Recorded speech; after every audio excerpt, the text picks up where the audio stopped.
I knew something was wrong when I stepped outside at 9 p.m. and heard nothing. No sirens, no horns, no guy on a scooter playing music like he was the main character in an action movie. Just crickets. And I'm telling you, Maya, the silence was so strong, it felt rude. That is the most city person sentence I've heard all month. The silence felt rude. Amazing. So this is after your weekend trip, right? The one you said would be a quick reset and not some emotional journey in the woods? Yes, and I would like the record to show that I did not go looking for wisdom. I went because my cousin moved to a small town by a lake and he kept saying, "Come breathe real air," which already sounded suspicious. And now look at you. Hair calmer, face calmer, voice still dramatic, but calmer. Don't push it. I'm still me. But something happened there.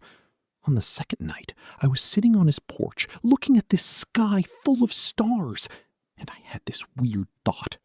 Let me guess. Maybe I don't need 6 coffee shops, 3 delivery apps, and a pharmacy open at midnight. Maya, please. I still need the pharmacy. But for the first time in years, I wasn't chasing the next thing. I wasn't checking my phone every 3 minutes. I wasn't thinking, what else should I be doing? I was just there. And honestly, that scared me a little. Oh, this is going to be good. Because today we're talking about one of those choices people think is simple until they actually live it. Big city or quiet town? Where do you really belong? And before you answer too fast, stay with us. Because both places give you something and both places take something. Exactly. And if you're listening right now while sitting in traffic or riding a train or standing outside a tiny local bakery where everybody knows your order, this one is for you. Welcome in, everyone. We're glad you're here. Think of this like pulling up a chair and joining a very honest conversation. No perfect answers, no fake lifestyle advice, just the truth, with a little teasing. Mostly me being teased. Mostly earned. But let's start with the question that divides families, friend groups, and group chats every year. What kind of place actually makes life better? And before we get too deep, I want everyone listening to do a quick check on themselves. What would bother you first? The noise of a busy city or the stillness of a small town? Because your answer says a lot. It really does. Some people hear city noise and think energy. Other people hear it and think, I need to lie down immediately. Some people hear quiet and think peace. Others hear quiet and think, why do I suddenly know too much about my own feelings? That second one is me. Silence in a small town is not just quiet. It's like your thoughts get a microphone. I was brushing my teeth and somehow thinking about every bad decision I made in 2024. That is both funny and deeply believable. But let's be fair to the city first, because you love it. When you picture your normal life there, what feels so good about it? Freedom. That's the first word. In the city, if I want Thai food at 10:30 at night, I can get Thai food. If I need cold medicine, there's a place open. If I'm bored, there's a movie, a comedy show, a late dinner, a bookstore event, a pop-up market, something. I like knowing the day can change fast. That's true. The city gives you options. It can rescue a boring Tuesday. You can wake up with no plan and still end up having a story by bedtime. Exactly. And I love the movement. I know some people hate that everything is always on, but I like it. It feels like life is happening all around you. Even when I'm alone, I don't feel totally cut off. There are lights on in other windows, trains moving, people laughing outside. It feels shared.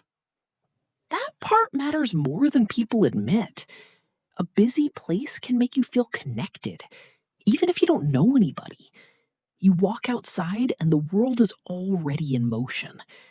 For some people, that gives comfort. Also, the city lets you reinvent yourself.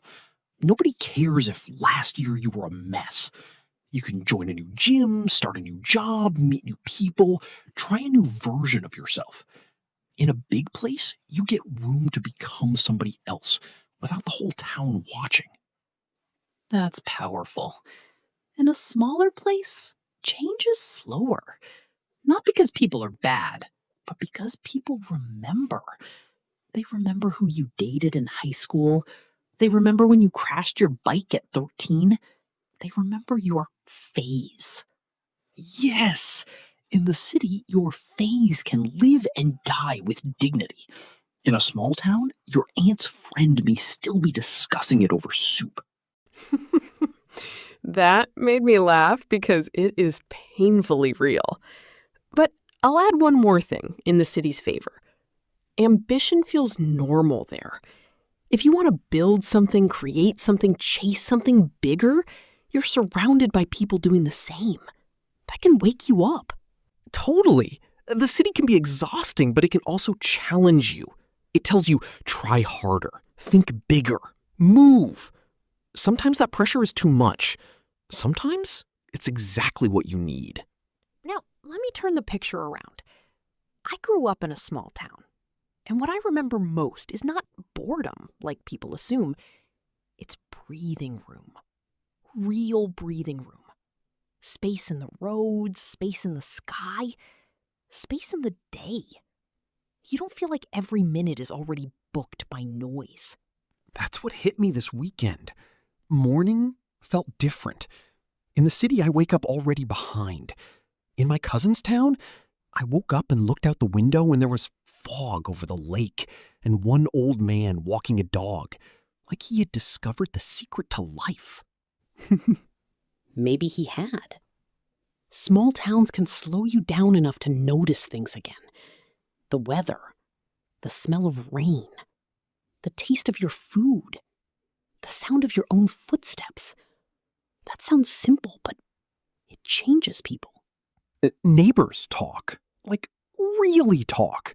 Not city talk, not hey man while both people keep walking. I went with my cousin to a hardware store and the cashier asked how his mother was doing. Then she asked me where I was from. Then somehow I was telling strangers about my apartment rent like I was in a support group. That's the thing. In a smaller place, people can feel more available. Not perfect, not always kind, but available. Your life touches other lives more often. If your car won't start, somebody notices. If you look tired, somebody asks. There's something warm about that. Also slightly terrifying, but warm. Fair. And then there's nature.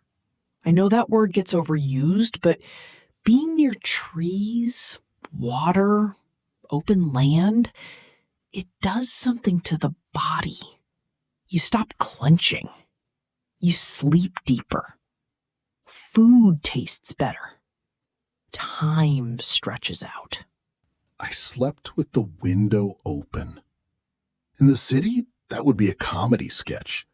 Sirens, shouting, one mystery smell, and maybe a person arguing with a parking meter. But there, just night air. I woke up without an alarm and didn't hate the world. A quiet place can heal parts of you that you didn't know were tired. That's why people romanticize it. They remember how calm they felt. But let's not fake it. The calm is real. So are the problems. Absolutely. Because people post one cute video of a porch and a sunset, and suddenly everybody thinks life outside the city is one long cup of tea. It is not. No, it is not. On day one, I asked where I could grab decent sushi. My cousin looked at me the way you look at a child who has licked a battery. What did he say? He said, you can drive 40 minutes and lower your standards. So yes, there are trade-offs. Many. In a small town, you may get peace, but you may also get distance.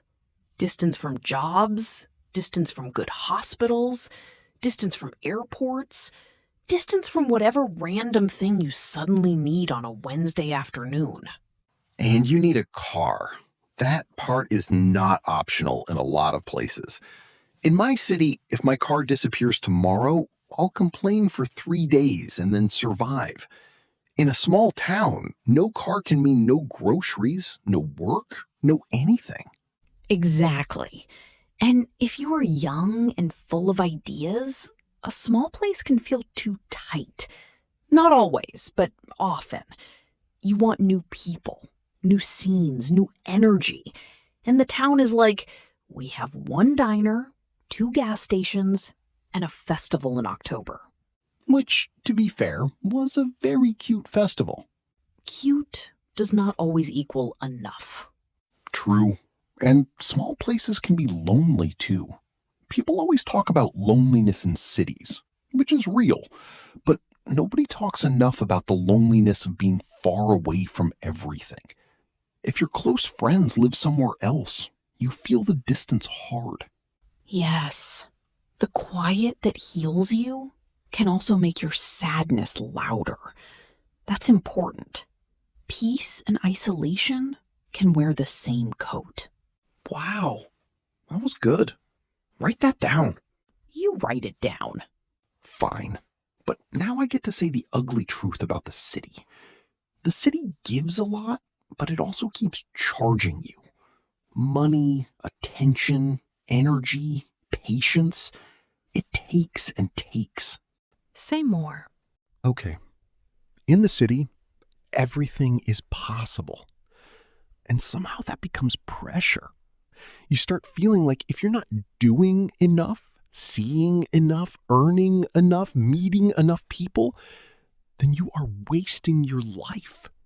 Even rest can feel like failure. That's one of the hardest parts. A busy place can make you compare yourself all day without meaning to. Someone is always more successful, more stylish, more fit, more connected. The city doesn't only move fast, it reminds you that other people are moving fast too. And the cost is ridiculous. I'm paying a wild amount of money to live in an apartment where I can hear my upstairs neighbor sneeze with confidence. With confidence? Full commitment. Like every sneeze is an announcement. But seriously, the price of city living is not just rent. It's coffee because you're too tired to make coffee. It's takeout because you got home late. It's little stress purchases because your brain says you deserve a treat for surviving Tuesday. That is painfully accurate. And the city can make basic life feel like a long obstacle course. Traffic, crowds, lines, waiting, noise, bright screens, too many choices, too little rest. Some days I come home and realize I have spoken to 50 people and connected with no one. There it is. The loneliness of crowds. Surrounded but unseen. That's why this conversation matters. People think the choice is about buildings versus trees. It's deeper than that. It's about how a place shapes your mind. Quick pause. Because if you're listening right now and thinking, wow, this is my exact inner argument every 6 months, hit subscribe and stay with us. And if you've lived in both kinds of places, drop a comment later. I want the real stories, not the fake perfect ones. Yes. Tell us where you felt most alive and where you felt most like yourself. Okay, back in.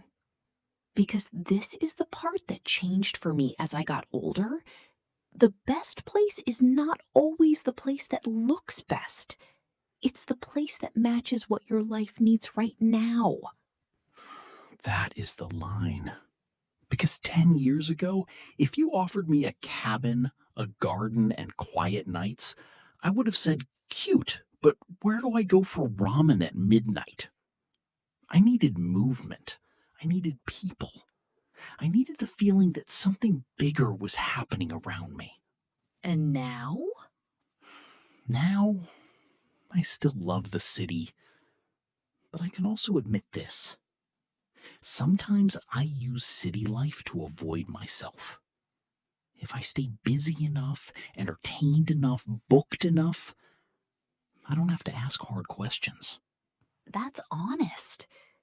And small town life has its own trap. People say they want a simple life, but sometimes what they really want is escape. They think moving somewhere quiet will solve stress, sadness, confusion. But you still bring your mind with you. Exactly. Your zip code is not therapy. Thank you.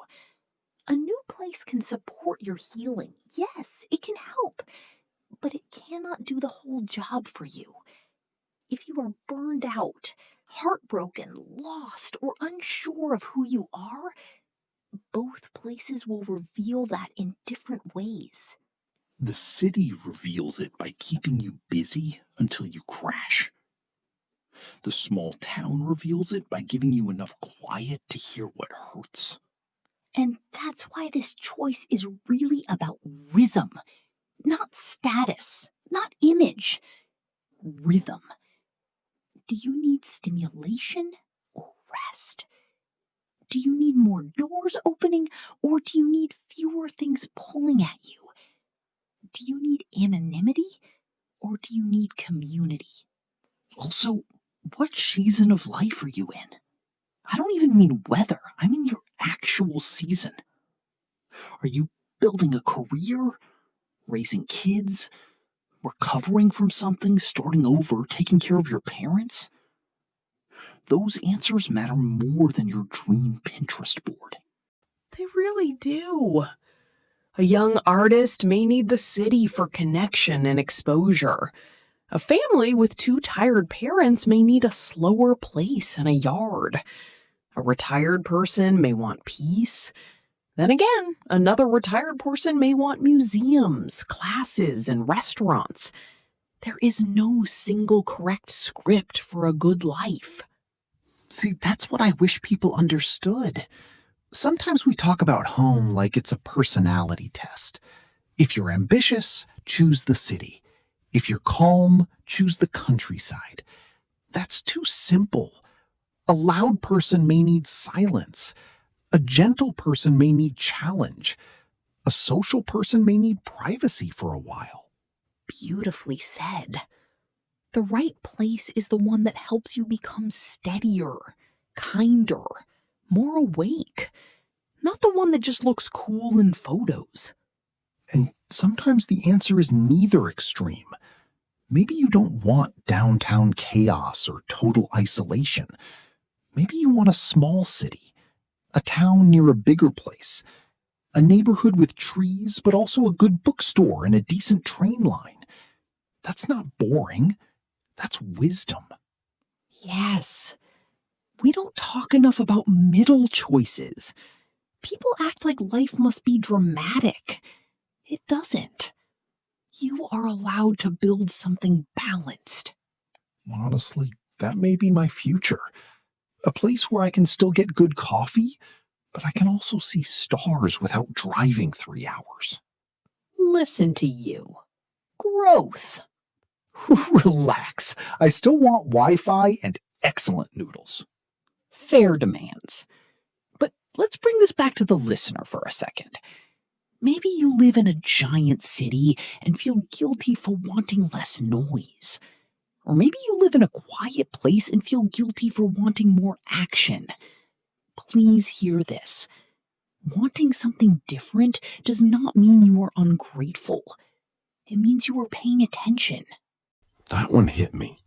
Because after this trip, I'm not suddenly done with the city. I'm just more honest now.